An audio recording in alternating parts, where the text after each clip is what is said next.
9 मे 2025च्या मध्यरात्री दर्यापूर शहरातील बनोसा भागातील विक्रम ज्वेलर्स या दुकानामध्ये मध्यरात्री दुकानाचं शटरचं कुलूप तोडून अज्ञात आरोपींनी सोने चांदीसह रोख रक्कम लंपास केली होती।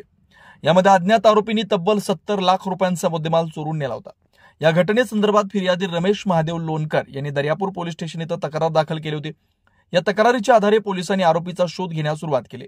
सदर गुन्ह्याच्या तपासादरम्यान स्थानिक गुन्हे शाखा अमरावती ग्रामीणचे पथकानं 17 मे 2025 रोजी यातील आरोपी सुरेश अशोक मोरे, विजय कैलास खरे, श्रीकृष्ण हरिश्चंद्र गायकवाड, भोलू भीमराव निकाळजे, दिलीप शेषराव चव्हाण बुलढाणा यांना अटक करून त्यांच्याकडून गुन्ह्यात चोरी गेलेली किंमत, मुद्देमाल व चोरी करण्याकरता वापरण्यात आलेले स्विफ्ट कार वाहन असा एकूण 12,96,000 रुपयांचा मुद्देमाल हस्तगत केला होता।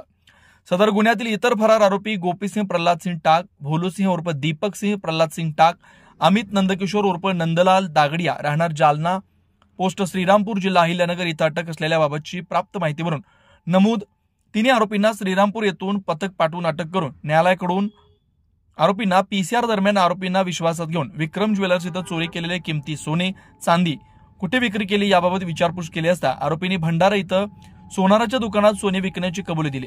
पोलिसांनी आरोपीकडून 1 किलो 60 ग्रॅम चांदीचे दागिने किंमत अंदाजे 1,70,000 रुपये असे एकूण 5,02,000चा मुद्देमाल हस्तगत केला। पोलिसांच्या या धडक कारवाईनं चोरट्यांचे धाबे चांगलेच दणाणलेत। सदरची कारवाई ग्रामीण पोलीस अधीक्षक विशाल आनंद, अप्पर पोलीस अधीक्षक पंकज कुमावत, उपविभागीय पोलीस अधिकारी अशोक थोरात, किरण वानखेडे यांच्या मार्गदर्शनात सुनील वानखेडे, दर्यापूर, अमरावती ग्रामीण पोलिसांनी केली।